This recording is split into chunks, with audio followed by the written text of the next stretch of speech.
რომის პაპმა რეივ წვეულებას უმასპინძლა. DJ-ის როლი კი მღვდელმა პადრე გილერმომ შეასრულა. მთავარ ეპისკოპოს ბერნარ ბობერის 75 დაბადების დღის აღსანიშნავად ვატიკანმა სლოვაკეთის წმინდა ელისაბედის ტაძარში პადრე გილერმო მიავლინა რეივ წვეულების გასამართად.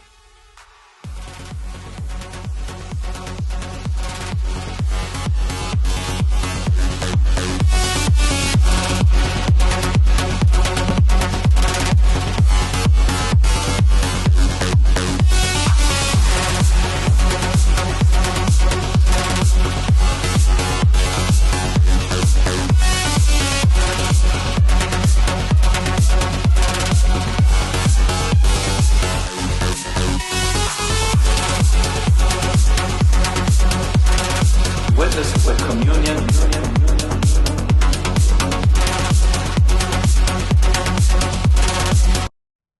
გამოიწერე და გაიგე ამბები ლიბერალური ცენზურის გარეშე.